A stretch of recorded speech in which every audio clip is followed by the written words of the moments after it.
With the Galaxy Tab S8 series, Samsung introduced the newest generation of their flagship tablets, which are the successors to the Galaxy Tab S7. This time, we don't just get an 11-inch Galaxy Tab S8 and a 12.4-inch S8 Plus, but also a very large one with a 14.6-inch display called the Galaxy Tab S8 Ultra. How good are they? I'm NJ from mynexttablet.com, and that's what you will learn in this review.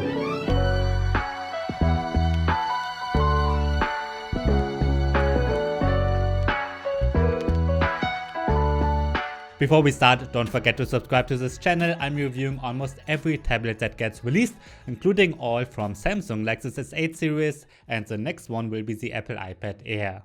Let's check out prices first. The cheapest version of the 11-inch Galaxy Tab S8 starts at $700. If you want the 12.4-inch Galaxy Tab S8 Plus, you will have to pay at least $900.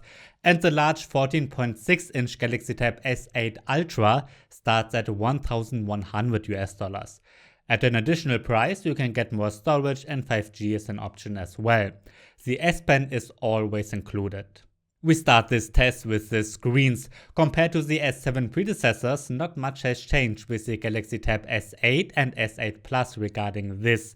The S8 has an 11-inch LCD with a resolution of 2560 by 1600 pixels, and it's quite bright with 500 nits. It's a very good IPS display with wide viewing angles and saturated colors, but the blacks are not as deep. That's normal with LCDs. The Galaxy Tab S8 Plus has a 12.4-inch Super AMOLED display, which has a higher contrast, saturated colors, as well as excellent deep blacks. Here we get a resolution of 2800 by 1752 pixels. It's a bit darker than the LCD. Samsung is shipping the Galaxy Tab S8 Ultra with a Super AMOLED screen as well, but this one is much larger at 14.6 inches. It's a very similar display, looks super nice, and has a resolution of 2960 by 1848 pixels. With this one, the pixel density is the lowest, and if you look carefully, it does not look as sharp as the standard S8, but still a good one, especially for this size. All three screens are fully laminated and support 120Hz. That means that animations in general and writing with the S Pen in particular looks very smooth and instant. Some games support a high refresh rate too. The 12.9-inch Apple iPad Pro with its XDR display has a kind of blooming or glowing problem, especially when having a high contrast from dark to bright in a dark room. That's why I wanted to test the same on Samsung's tablets, and indeed I was able to see this kind of blooming effect on the AMOLEDs of the S8 Plus and S8 Ultra, but it's not visible on the S8. With that being said, in this case the blooming is barely visible, so it's not as much of a problem as it is on the iPad. All three devices have a wideband level of L1. That means you can watch Netflix and other streaming services with HD quality. Movies and TV shows look fantastic on the screens, especially on the AMOLED ones. The S8 Plus and S8 Ultra do support HDR10 by the way, which the S8 does not. I love the 4 speakers we get on the sides of all three. They offer the best sound of any Android tablet available right now. In a direct comparison, the S8 Plus and S8 Ultra speakers are a little bit better than the S8s. I think that's simply due to their size. A big highlight of Samsung's premium tablets is the S Pen stylus. That one is included and does not have to be bought extra. I love that because with Microsoft, Apple and Lenovo, you usually have to pay around $100 extra for a pen. On a negative note, the S Pen is a bit thinner than most others and is made of plastic. However, I love that all S Pens are interchangeable. As with its competition, the stylus supports over 4000 levels of pressure sensitivity. On its side, there's a button, and on the back of the tablets, there's a magnetic area where you charge the pens inductively. But it's important to know that the S Pen does not have to be charged for handwritten notes or if you want to draw something. The battery is needed for very few gestures only.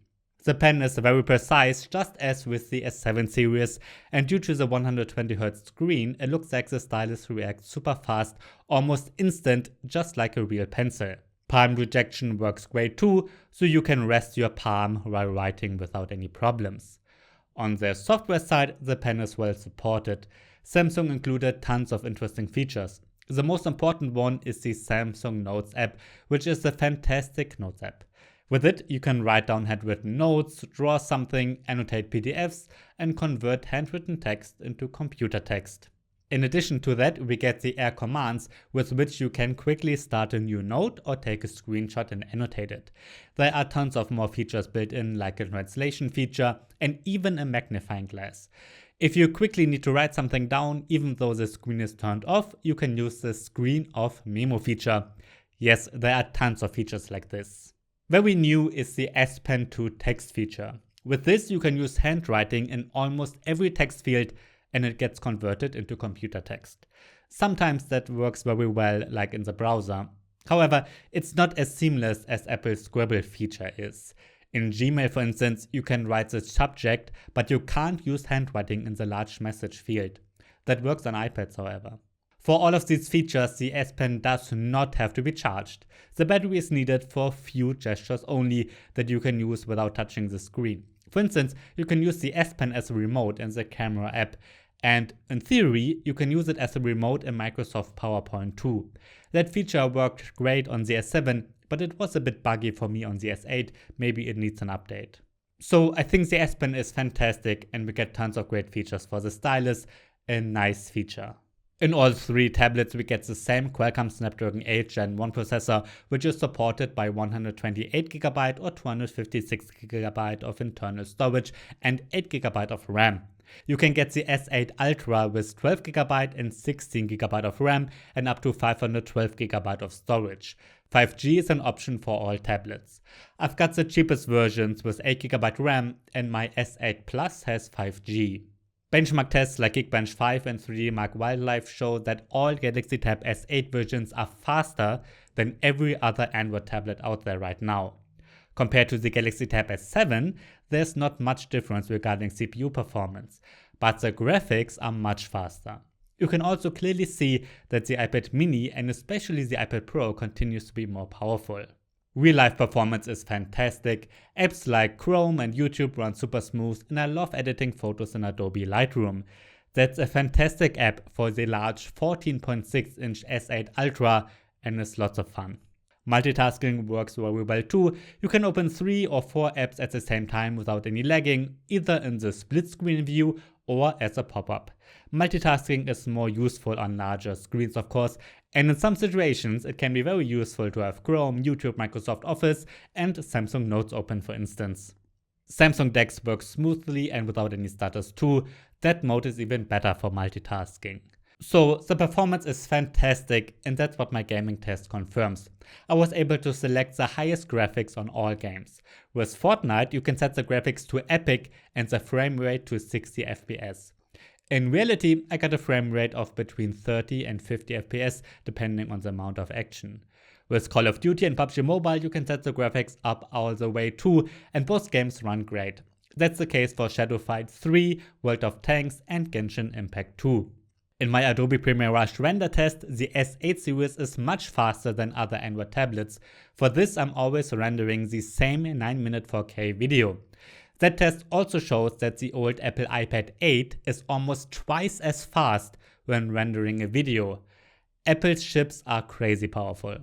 Out of the box, all three tablets are running Android 12 with OneUI in version 4.1. In the past, Samsung has been exemplary with updates, and this time they want to get even better. The Galaxy Tab S8 series is set to get updates for 5 years with 4 big version updates. That's fantastic. Just the premium devices from Microsoft and Apple will probably get longer support. We get standard Android 12 with tons of customizations and additional features, as is common with Samsung. I mentioned the S Pen features already. In addition to that, we get great multitasking, including a pop-up view that lets you open apps in free-floating windows. Samsung DeX can be very useful. That's a desktop mode that kind of transforms Android into a desktop operating system. In this mode, apps are always opened in a free-floating window, and we get a taskbar at the bottom. DeX is super useful if you want to work with your tablet. This 8 series can be used pretty much like a standard computer.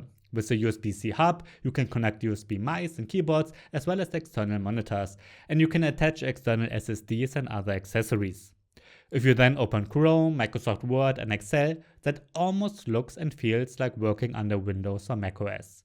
Not everything is perfect, of course. These apps are still Android apps, and sometimes you can feel that Android wasn't developed with the mouse and keyboard as the default input. I wouldn't fully replace my laptop with an S8 tablet, but as a second device, it works great. And I really enjoy working with DeX and the keyboard covers in a cafe or train or so. Samsung is selling two different kind of keyboards for the Galaxy Tab S8 tablets, and they are compatible with the S7 series. That also means if you already own a keyboard cover for the Galaxy Tab S7 Plus, you can use the same with the S8 Plus. Sometimes they are nice deals, but if you can't find one, you've got to pay between $140 and $350 for those. If you like to work with your tablet a lot, I think the book cover keyboards are the best choice for you. These are a bit better made keyboard covers from Samsung with a great keyboard and an integrated touchpad. With these, the Samsung DeX desktop mode makes sense the most. Here I love that the back cover with its integrated kickstand can be used separately from the keyboard. The second type of keyboard cover is called Book Cover Keyboard Slim. It's more of a traditional cover that's meant to mainly protect the tablets but also has a keyboard built in.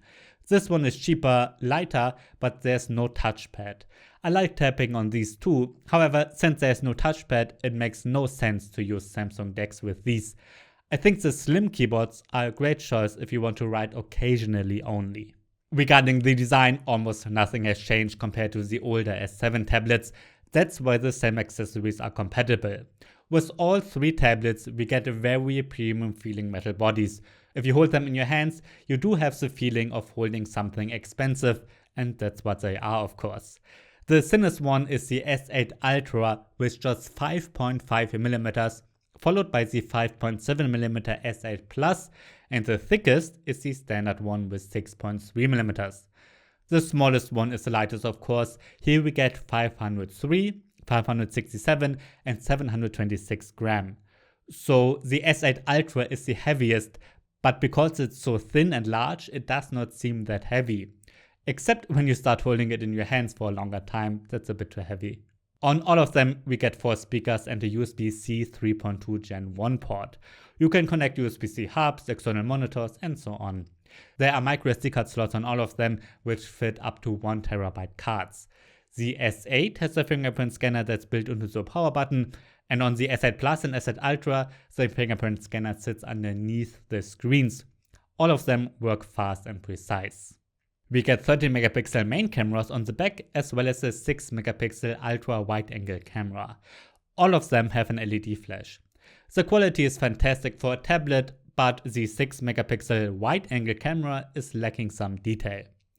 On the front, we get 12MP ultra wide angle cameras on all three tablets, just like on the iPad Pro.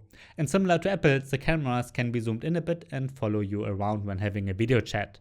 On the S8 Ultra, we get a second 12MP webcam, which is zoomed in a bit, so it has a better quality when using the webcam zoomed in.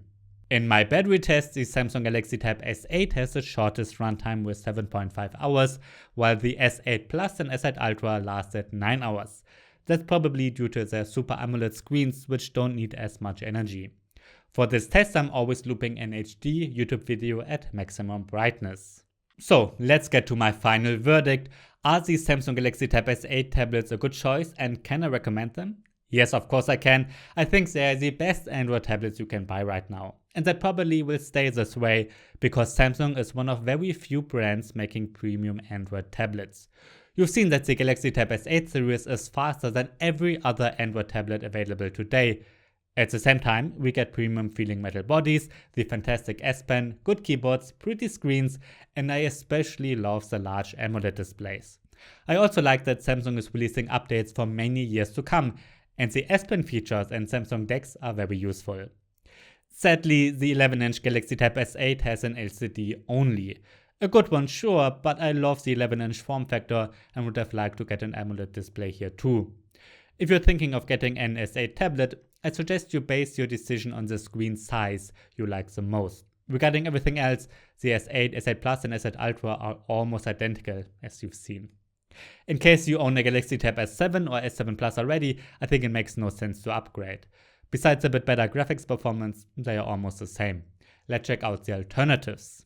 The most interesting alternatives to the Galaxy Tab S8 series are the Apple iPad Pro tablets. Here we get two choices with 11-inch and 12.9-inch screens, and the features are very similar. Apple is offering a premium build quality too, as well as great speakers, good keyboard covers, and a fantastic Apple Pencil. Regarding many aspects, many features are almost the same, but the performance of the Apple M1 chipset is much better than what Samsung offers. It's lacking a desktop mode like Samsung DeX, but more apps are optimized for tablets. I don't think there's a better choice running Android right now, but there are cheaper options. A similar but much cheaper tablet is the Xiaomi Pad 5, which is a direct competitor to the 11-inch Galaxy Tab S8. Everything is a bit weaker, but we do get a nice design, a good display, an optional pen, as well as a decent performance and an optional keyboard. In case you're looking for a work device only, keep in mind that you can get Windows tablets like the Microsoft Surface Pro 8. It's not as good of an entertainment tablet, but for work, it offers an outstanding keyboard, a great stylus, a pretty screen, lots of performance, and Windows 11. Alright, that's my review of the Samsung Galaxy Tab S8 series. If you have any questions, write them down below. I'm Andrzej from mynexttablet.com. Thanks for watching and see you next time.